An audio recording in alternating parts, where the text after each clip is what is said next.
اور آج سے پھر وہی سلسلہ جو لاسٹ ایئر بھی تھا انبیاء کے بول کا، ہم اس کی طرف آگے بڑھ رہے ہیں، اور آج انبیاء کے بول میں ہمارے ساتھ ہیں مفتی حنیف قریشی صاحب۔ آئیے چل کے سنتے ہیں۔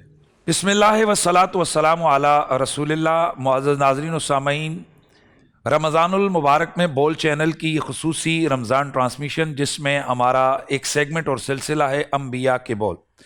ہمارے اس سیگمنٹ میں آپ اللہ کے پاکیزہ نبیوں کے پاک تذکار سے اپنے قلوب و اذہان کو منور فرمائیں گے۔ قرآن مجید قرآن رشید میں سورہ ہود میں اللہ تعالیٰ اپنے محبوب کریم صلی اللہ علیہ وآلہ وسلم سے خطاب کر کے فرماتے ہیں وَقُلًّا نَقُصُّ عَلَيْكَ مِنْ أَنْبَاءِ الرُّسُلِ مَا نُثَبِّتُ بِهِ فُؤَادَكَ۔ اللہ تعالیٰ نے اپنے پاکیزہ نبیوں کا ذکر اپنے محبوب کریم کے سامنے کیا، ان کے تذکار بیان کیے، پھر فرمایا محبوب یہ انبیاء اور رسول ہیں، ان کے تذکار ہم آپ کے سامنے اس لیے کرتے ہیں تاکہ اس کے ذریعے سے آپ کا دل مضبوط ہو جائے۔ قرآن کی آیت بتا رہی ہے کہ نبیوں کے ذکر دلوں کو مضبوط کرتے ہیں، ایمان کو قوت بخشتے ہیں۔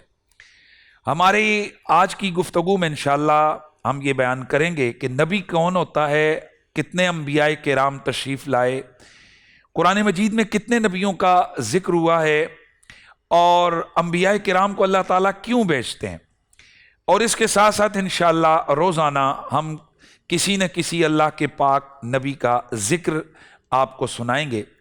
تو سب سے پہلے ہم نے یہ دیکھنا ہے کہ نبی کون ہے۔ نبی بشر ہوتا ہے، نبی انسان ہوتا ہے، یعنی اللہ کی تمام مخلوقات میں سے انسان اشرف المخلوقات ہے، اور انسانوں میں سے ہی اللہ تعالیٰ نے اپنے انبیاء کو چنا ہے۔ تو نبی بشر اور انسان ہوتا ہے، اور ایسے انسان کو نبی کہتے ہیں جسے اللہ تعالیٰ مخلوق کی رشد و ہدایت کے لیے مبعوث فرماتا ہے۔ نبی کی تائید ہوتی ہے معجزے کے ساتھ، یعنی کیسے پتہ چلے گا کہ نبی اور غیر نبی میں فرق کیا ہے؟ تو نبی کی تائید ہوتی ہے معجزے کے ساتھ اور وحی الہی کے ساتھ، یعنی نبی کو ڈائریکشن اللہ کی طرف سے ڈائریکٹ ملتی ہے۔ اللہ تعالیٰ نبی کی تربیت فرماتے ہیں، نبی کو ڈائریکشن دیتے ہیں، نبی کی تائید کرتے ہیں، اور نبی کی صداقت کے لیے اس کو دو چیزیں دی جاتی ہیں، ایک وحی اور دوسرا اس کا معجزہ۔ اللہ تعالیٰ کے کئی انبیاء جن کی تعداد حدیث مبارکہ میں کم و بیش 1,24,000 بیان کی گئی۔ ہم کم و بیش اس لیے کہتے ہیں کہ مختلف روایات میں مختلف عدد کا ذکر ہے، اس لیے ہم کم و بیش کا لفظ استعمال کرتے ہیں۔ کیوں کہ اللہ کے جتنے بھی نبی آئے ہیں ہمارا سارے نبیوں پر یہ یقین ہے، اور عقیدہ رسالت ہوتا ہی یہ ہے کہ اللہ نے جتنے نبی بھی مبعوث فرمائے وہ سارے کے سارے سچے ہیں، وہ سارے پیارے ہیں، وہ سارے حسین ہیں، وہ سارے خوبصورت ہیں، اور اللہ کے سارے ہی نبی جو ہیں انہوں نے اپنی اپنی حیات طیبہ میں اپنی ڈیوٹیوں کو مکمل کیا ہے۔ تو اللہ تعالیٰ کے کم و بیش 1,24,000 پیغمبر تشریف فرما ہوئے، لیکن ان میں سے قرآن مجید قرآن رشید میں جن انبیاء کا نام لے کر تذکرہ کیا گیا ہے ان کے تقریباً 25 انبیاء کرام ہیں۔ ان میں سے کچھ انبیاء کے ڈیٹیل میں تذکرے ہیں، اور کچھ انبیاء کے جس صرف نام ذکر کیے گئے ہیں، اور کچھ انبیاء کے مختصر سے تذکار ہیں۔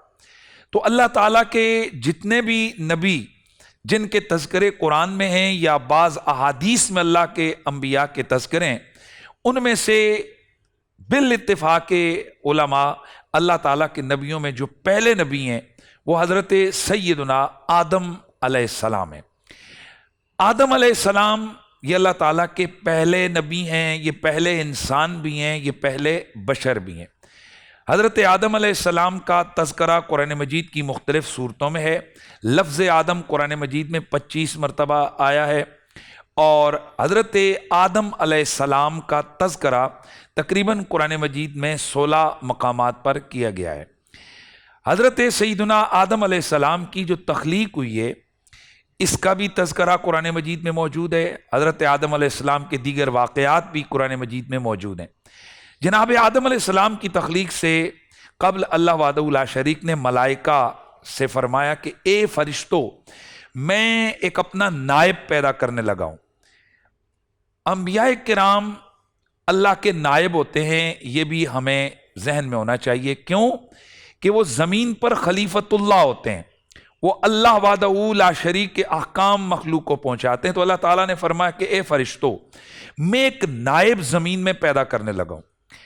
تو فرشتوں نے عرض کیا مالک کیا ہم تیری تسبیح تحلیل کے لیے تیری عبادت کے لیے کافی نہیں ہے کہ تو مزید کسی مخلوق کو پیدا کرے گا؟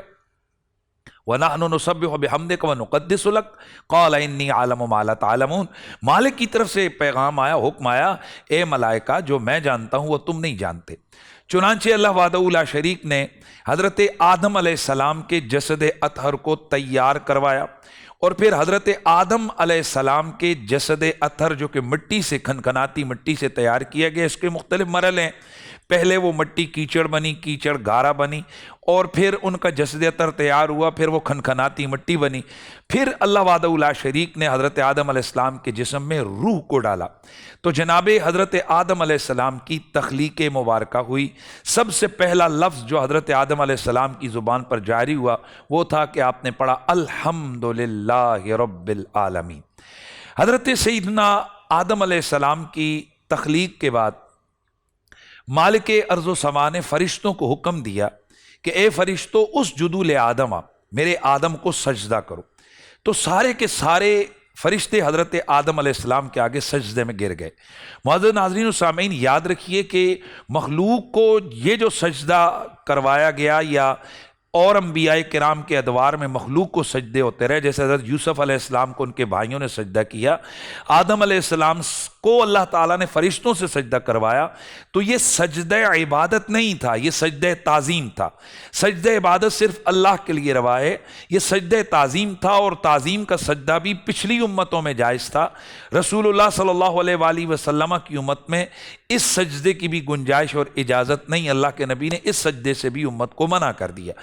تو قرآن مجید کہتا ہے کہ اللہ کے سارے فرشتے جھک گئے جناب حضرت آدم علیہ السلام کے آگے سجدے میں. جب ملائکہ نے سر اٹھایا تو ان میں سے ایک جو فرشتہ نہیں تھا وہ جنات میں سے، لیکن اپنی عبادت و ریاضت کی وجہ سے اس کا شمار ملائکہ میں ہوتا تھا، جسے ہم ابلیس کہتے ہیں، عزازیل اس کا نام ہے، شیطان اسے کہتے ہیں، لقب ہے اس کا. یہ تھا جنوں میں سے، لیکن یہ عبادت گزاریاں اس کی اتنی زیادہ تھیں کہ یہ ملائکہ میں سے شمار ہوتا تھا، یعنی اس کے کام فرشتوں والے تھے. تو سارے فرشتے سجدے میں گر گئے. قرآن کہتا ہے الا ابلیس، ابلیس ڈٹا رہا، اس نے سجدہ نہ کیا حضرت آدم علیہ السلام کے آگے. تو آدم علیہ السلام کے آگے جب اس نے سجدے سے انکار کیا، مالک کونین نے پوچھا اے ابلیس میں نے تجھے حکم دیا تھا کہ آدم کو سجدہ کرے، شیطان تو نے سجدہ کیوں نہیں کیا؟ کہنے لگا یا اللہ میں اس کے آگے سجدہ کرتا جسے تو نے مٹی سے پیدا کیا ہے، حالانکہ میں اس سے بہتر ہوں کیونکہ تو نے مجھے آگ سے پیدا کیا ہے. اللہ وحدہ لا شریک نے اس کو راندہ درگاہ کیا اور فرمائے نعلیک لعنتی الی یوم الدین، جا تو قیامت تک کے لیے لعنتی ٹھہر گیا، تو رجیم ہو گیا، تو راندہ درگاہ ہو گیا. تو لیجئے آدم علیہ السلام کی تخلیق کے ساتھ ہی یہاں دو قوتیں سامنے آتی ہیں، ایک حق جو آدم علیہ السلام کی صورت میں، اور دوسرا باطل جو شیطان کی صورت میں. یہ جو شیطان ہے اس کو جب لعنت کا توق اس کے گلے میں ڈالا گیا تو یہ مالک ارض و سما کی بارگاہ میں اس نے ایک دعا کی، کہنے لگا یا اللہ تو نے مجھے لعنتی تو کر دی ہے، لیکن فبذرنی الی یوم یبعثون، مجھے قیامت تک ایک مہلت دے دے. تو کیا کرے گا اگر میں تجھے مہلت دے دوں؟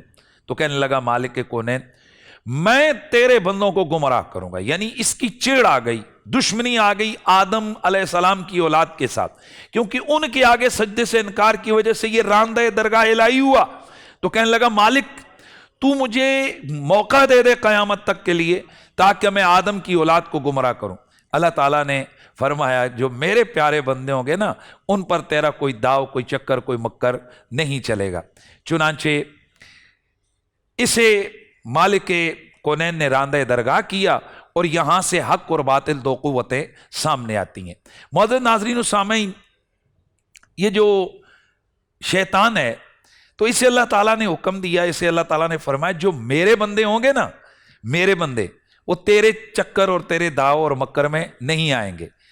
اب علماء نے یہاں بڑا پیارا جملہ کا لکھا ہے اور میں اسی جملے پر اپنی گفتگو ختم کرتا ہوں. ہمارا یہ سلسلہ جاری رہے گا انشاءاللہ، ہم اگلے پروگرام میں اس سے آگے ذکر کریں گے، لیکن میں ان جملوں پر میری گفتگو ختم ہوتی ہے کہ اس نے انکار کیا, کہنے لگا گمراہ کروں گا. مالک نے پوچھا کیسے؟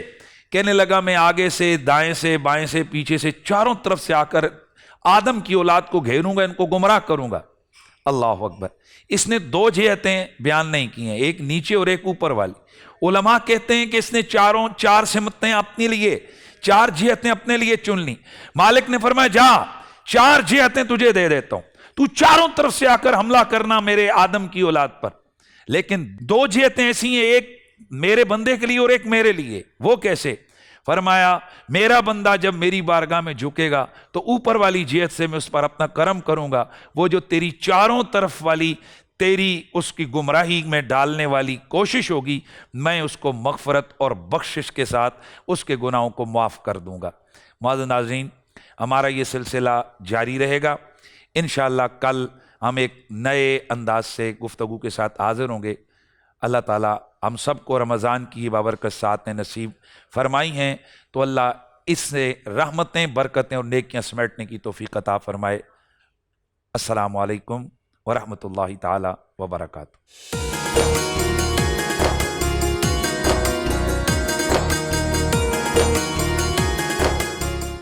سبحان اللہ, سبحان اللہ, سبحان اللہ. کیا خوبصورت واقعہ. تو خیر اوبویسلی ہمارے جو انبیاء کرام ہیں ان کے اتنے سارے واقعات ہیں, میں کوشش کروں گا کہ آنے والے دنوں میں ہم جتنے زیادہ شیئر کر سکیں وہ بالکل کریں گے آپ کے ساتھ.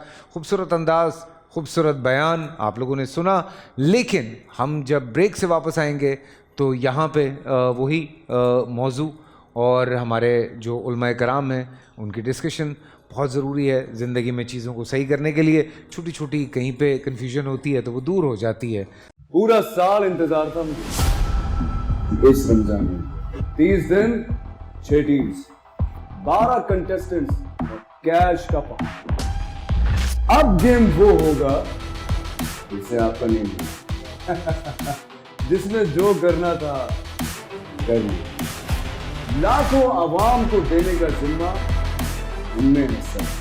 شور گونجے گا ہر گلی نکڑ اور دکان. رمضان لیگ بنے گی آپ کی پہچان. نعرہ لگے گا تو پارا چڑھے گا. گیم شو ایسے چلے گا. رمضان لیگ روزانہ شام 7 بجے صرف بول انٹرٹینمنٹ پر. بول انٹرٹینمنٹ کے شوز دیکھنے کے لیے ہمارے چینل کو سبسکرائب کریں اور بیل آئیکن پر کلک کرنا نہ بھولیں.